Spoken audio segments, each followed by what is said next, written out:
Ang babaeng TikToker na ito ay pinatay ang kanyang kapatid at nagawa pa niyang i-upload sa TikTok ang dugo ang gloves na kanyang ginamit sa pagpatay. Sino ang babaeng ito at ano kaya ang dahilan kung bakit niya napatay ang kanyang kapatid? Welcome to Tagalog Story Files. Kung ikaw ay mahilig sa kwentong krimen, katatakutan, trivias at general knowledge ay huwag kalimutang mag-follow at mag-subscribe. Ang nabanggit na TikToker ay si Claire Miller. Sino nga ba si Claire Miller? Noong 2007, si Claire Miller ay pinanganak. Siya ay lumaki sa pangangalaga ng kanyang mga magulang na sina Mark at Marie. Siya ang bunso sa kanilang pamilya at meron siyang mas nakakatandang kapatid na babae na nagngangalang Helen. Kung si Claire ay lumaking masayahin at malusog, kabaligtaran naman ang naging sitwasyon ng kanyang nakakatandang kapatid na si Helen. Si Helen ay mas matanda kay Claire ng 2 taon at siya rin ay may sakit na cerebral palsy at dahil sa kanyang sakit ay hindi niya magawang tumayo mag-isa. Kaya't buong buhay niya ay nakaupo lang siya sa wheelchair at nangangailangan ng tulong ng kanyang mga magulang. Ang kanilang pamilya ay masaya at tahimik na namumuhay sa Lancaster, Pennsylvania. Ang mga videos na pinopost ni Claire sa social media ay harmless naman ang karamihan dahil pagsasayaw at paglilip-sync lang naman ang mga ito. Ngunit sa isang post niya noong February 22, 2021 ay ikinaalarma umano ng kanyang mga kaibigan at iba pang TikTok users sa buong mundo. Nagpost umano si Claire ng video kung saan may ipinakita siyang latex gloves na puno ng dugo. Kinaumagahan, matapos makita ang kanyang post sa social media, siya ay inaresto ng mga otoridad. Di umano ay pinatay ni Claire ang kanyang kapatid na si Helen at ang dugo sa gloves na ipinakita niya sa kanyang video ay dugo pala ng kanyang kapatid. Noong April 16, 2021, humarap si Claire sa judge kasama ang kanyang abogado at siya ay nag-plead ng not guilty. Ayon sa kanyang abogado, ayaw niya rin dumaan sa preliminary hearing. Hahayaan na lang umano nila na umusad ang kaso kahit hindi pa pinapakita ng prosekusyon ng mga ebidensya. Nakaschedule ang paglilitis sa kaso ni Claire noong May 14, 2021. Bago pa man magsimula ang paglilitis, ilang beses pinakausapan ng kampo ni Claire na litisin siya bilang juvenile dahil siya ay menor de edad. Si Claire ay 16 years old pa lang nung panahon na maganap ang krimen. Bukod doon, may mga ipinakita umanong ebidensya ang kanyang abogado na magpapatunay na wala sa tamang pag-iisip si Claire. Ngunit nang makita ang judge ang mga ebidensya na iniharap ng abogado ni Claire, hindi pa rin ito pumayag. At kahit ito ay wala pa sa tamang edad, siya ay lilitisin pa rin gaya ng normal na nasasakdal na gumawa ng krimen. Habang nililitis sa korte ang kaso ni Claire, nakiusap ang ama nito na si Mark na i-consider ang mga sasabihin ng eksperto na magpapatunay na si Claire ay may problema sa pag-iisip kaya niya nagawa ang krimen. Dumalo din sa paglilitis ang ina ni Claire na si Marie. Nang si Marie ay tumayo sa witness stand, ikinwento niya na masipag mag-aral at matalinong estudyante si Claire. Aniya, si Claire ay A-straight student. Siya din umano ay co-president sa kanilang klase noong siya ay nasa 8th at 9th grade. Dagdag pa nito, noong taong 2020, ito ay nanalo ng scholarship dahil sa kanyang angkin na talino at kabutihan ay pinapakita sa mga kapwa niya estudyante. Ito rin umano ay responsable sa kanilang paaralan. Base sa kanyang ina, saksi sila kung gaano kamahal ni Claire ang panganay niyang kapatid na si Helen. Si Helen umano ay pumapasok sa isang special school sa Pennsylvania mula Lunes at umuwi ito tuwing Biyernes. Tuwing umuwi umano si Helen ay inaasikaso siya ni Claire. Lagi umanong pinaparamdam ni Claire sa kanyang kapatid na hindi ito kakaiba. Isinasuggest din umano ni Claire sa kanyang mga magulang na gusto nitong ilipat sa kanilang bahay ng permanente ang kanyang kapatid kapag siya ay nag-college na. Ngunit ang gusto ni Claire ay tinanggihan ng kanyang mga magulang. Ayon sa kanyang mga magulang, mas mapapabuti si Helen kung maaalagaan siya ng mga eksperto sa special child. Noong February 21 ng gabi, isang normal lang na gabi para sa kanilang pamilya. Matapos daw nilang kumain ng hapunan ay tulong-tulong nilang dinala si Helen sa kwarto nito. At sabay-sabay umano silang pinagdasal ang kalagayan nito bago sila pumunta sa kani-kanilang kwarto para matulog. Humarap din ang driver ng school bus sa judge upang magbigay ng pahayag. Ayon sa driver, may tendency si Claire na ipakita na kaya niyang gawin ang lahat ng bagay ng perpekto. Sinang-ayunan naman ito ng guidance counselor ng kanilang eskwelahan. Ayon sa guidance counselor, madalas niyang pagsabihan si Claire na huwag masyadong i-pressure ang sarili. Akala ng mag-asawang si Mark at Marie ay normal lang ang nararanasan ni Claire para sa mga teenagers. Hindi nila alam na may sakit na pala ito na naging rason para kitilin niya ang buhay ng kanya mismong kapatid. Habang nagpapatuloy ang paglilitis sa korte, nadiskubre ng publiko na si Claire ay biktima ng bullying sa kanilang eskwelahan. Nagsimula umano ang pambubuli sa kanya noong siya ay nasa 6th grade. Ngunit ang problemang ito ay hindi nakarating sa kanyang mga magulang kahit hindi nila ito nagawan ng aksyon. Nalaman na lang nila ito matapos mangyari ang krimen na hindi nila inaasahan. Ayon sa kanyang mga kaibigan, madalas umanong nilalait si Claire sa kanilang eskwelahan dahil sa kanyang pananamit at kanyang mga kilos. Bukod doon, sinabi din ng kanyang ama na noong si Claire ay nasa edad na 13 years old, ito umano ay nalilito sa kanyang identity. Nagsimula daw nitong tanungin ng kanyang mga magulang kung siya ba talaga ay babae dahil minsan pakiramdam daw nito na siya ay isang lalaki. Kaya't napagtanto nila na ang pressure, bullying at pagkalito sa gender niya ang maaring dahilan kung bakit lumala ang sakit ni Claire. Simula nang lumala ang sitwasyon ni Claire, nag-umpisa na niyang saktan ng kanyang sarili. Sa sobrang pag-aalala ng kanyang ina, kumonsulta ito sa kanilang family doctor. Pinayuhan siya ng doktor na kausapin ng guidance counselor sa eskwelahan ni Claire. Matapos iyon, dali-dali siyang pumunta sa eskwelahan ni Claire para kausapin ng guidance counselor. Ngunit ang sabi nito sa kanya ay bumubuti na daw si Claire at ito daw ang pinakamagandang progress sa lahat ng guidance counseling session na hinahawakan niya. Nasabi din nito na ang mga teenager ngayon ay overreacting sa mga bagay-bagay. Dahil sa sinasabi ng guidance counselor, napanatag ang kanyang ina.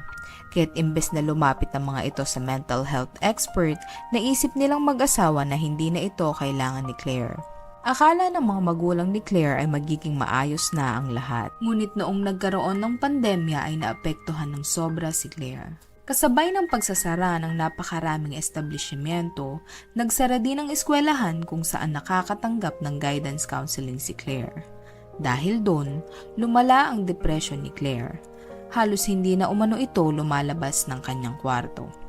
Pero kahit hindi ito lumalabas ng kwarto, madalas pa rin itong mag-post sa kanyang social media. Napapansin umano nila na kapag hindi nito hawak ang kanyang cellphone ay tila may kakaiba sa kanya. Ayon sa kanyang ama, may isang gabi na naririnig niya si Claire na tila may kinakausap sa kanyang cellphone. Ngunit nagtaka sila dahil nakita umano ng kanyang ama ang kanyang cellphone na naiwan sa kusina. Kaya't napagtanto ng kanyang mga magulang na lumala na ang problema nito sa pag-iisip. Nakakaranas na umano ito ng visual at auditory hallucinations. Depensa naman ng magulang ni Claire kung bakit hindi nila agad napatignan sa eksperto ang kanilang anak ay dahil wala umanong mahanap noong panahon na iyon dahil sa pandemya. Kaya't ang kauna-unahang beses na napatignan nila ito sa eksperto ay noong naghahanda na sila para sa paglilitis. Para patotohanan naman ang pahayag ng magulang ni Claire sa korte ay humarap ang eksperto na tumingin dito. Ayon sa eksperto, sinabi umano ni Claire na merong lalaki at babaeng version ko bukod sa sarili ko. Ang version umano ng babae ay madalas sabihin sa kanya na mas mabuti pang wala na lang siya sa mundo. Lagi din umano siyang hinihikayat nito na saktan ng kanyang sarili at inumin ang sarili niyang dugo. Ngunit habang naririnig niya umano ang boses ng babae, ay naririnig din niya ang boses ng lalaki na pinipigilan siyang gawin ang mga ito. Ayon kay Claire, bago niya patayin ang kanyang kapatid ay palakas ng palakas ang boses hanggang sa hindi niya na malabanan ang boses ng babae kaya't naniwala siya rito. Noong February 21 ng gabi, matapos nilang mailagay si Helen sa kwarto, ay walang tigil umano ang pagbulong sa kanya ng babae. Kaya't para mawala umano ang boses ng babae sa kanyang isip, ay kumuha siya ng kutsilyo sa kusina. Ayon sa psychiatrist ni Claire, noong madaling araw ay pumasok si Claire sa kwarto ni Helen sa pag-aakalang ang kanyang kapatid ang laging nagsasabi sa kanya at bumubulong kung gaano siya kasama at kawalang kwenta. Dahil doon, pinagsasaksak niya ang walang laban niyang kapatid sa ulo, leeg at dibdib. Dagdag din ng psychiatrist na natauhan lang umano si Claire sa lala ng kanyang ginawa noong tumalsik ang dugo ng kanyang kapatid sa mukha niya habang sinasaksak niya ito.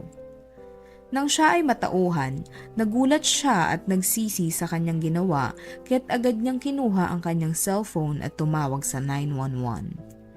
Agad-agad dumating ang mga responders ng madaling araw matapos tumawag si Claire.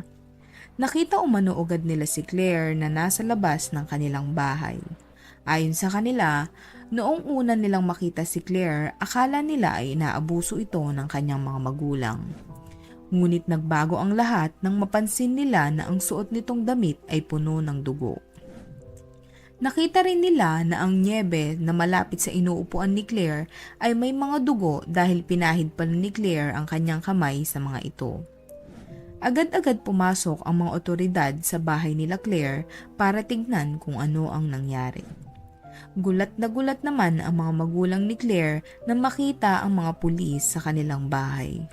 Laking gulat nila nang malaman nila ang ginawa ni Claire dahil ayon sa kanila ay wala silang narinig na kahit anong ingay at sila ay mahimbing na natutulog.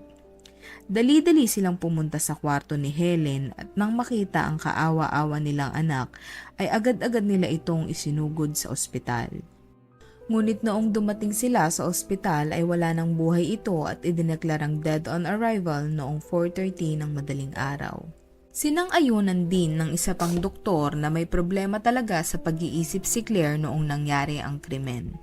Napatunayan umano nila na si Claire ay nakakaranas ng major depressive disorder, anxiety at psychosis. Ayon sa kanila, ang pinagdadaanan ni Claire ay maaring resulta ng matinding trauma dahil sa pambubuli sa kanya, pagkalito nito sa kanyang kasarian, at sobrang kalungkutan dahil ang isa umanong kaibigan nito ay nagtangkang magpakamatay. Pinalala pa umano ito ng pandemya dahil napilitang silang manatili sa loob ng bahay ng matagal na panahon dahil sa lockdown. Ayon sa mga eksperto, ang utak umano ni Claire ay hindi pa fully developed. Ngunit kahit anong pahayag ng kampo ni Claire at kahit napakaraming witness ang iharap para mapatunayan na hindi nito plinano ang nangyari, ang prosecutor ay inilaban na kahit ito ay nagkaroon ng psychotic break ay hindi ito maaring malitis bilang isang juvenile. Iprinisinta nila ang mga text messages mula sa cellphone ni Claire at doon ay nalaman ng publiko na matagal ng plano ni Claire na pumatay at kunin ang sarili niyang buhay. Base sa prosecutor, kung sakali man na hindi niya pinatay ang kanyang kapatid, ay maari pa din itong pumatay ng ibang tao. Ayon sa prosekusyon, hindi nila itinatanggi na may sakit sa pag-iisip si Claire. Ngunit kung pumayag ang judge na ito ay litisin bilang isang juvenile, pagkalipas lang umano ng 6 na taon ay maaari na itong makalabas ng kulungan. Yun ang kinababahala ng prosekusyon dahil maigsi umano ang 6 na taon para masabing na-rehabilitate at magaling na si Claire. Natatakot sila para sa kaligtasan ng publiko kung makakalabas si Claire sa maigsing panahon ng pagkakakulong. Noong March 10, 2023, pumayag ang kampo ni Claire na hindi na siya litisin bilang isang juvenile. Kaya't alinsunod sa payo ng kanyang abogado, nag-plead si Claire ng guilty. Kapalit ng pag-plead niya ng guilty ay ang pagbaba ng kanyang kaso at parusa. Imbes sana na homicide ang kaso sa kanya, ito ay ibinaba na lamang sa 3rd-degree murder. Ayon sa judge, naniniwala siya na si Claire ay mentally ill pero ito daw ay hindi mentally disabled. Nasabi rin nito na naiintindihan niya ang hirap ng pinagdadaanan ng magulang ni Claire at Helen dahil sa sitwasyon. Ngunit kahit si Claire umano ay may sakit sa pag-iisip, ay kinakailangan pa rin nitong managot sa batas ng state ng Pennsylvania dahil sa krimen na kanyang ginawa. Si Claire ay nahatulan ng pagkakakulong na hindi bababa sa 12 taon hanggang sa 40 taon.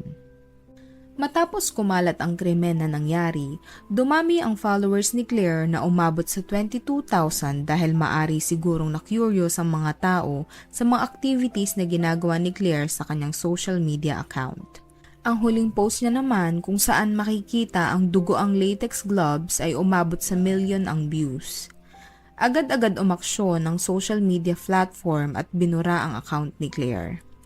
Base sa interview sa abogado ni Claire, maraming mahuhusay at matatalinong bata ang nakakaranas ng pressure, anxiety at depression.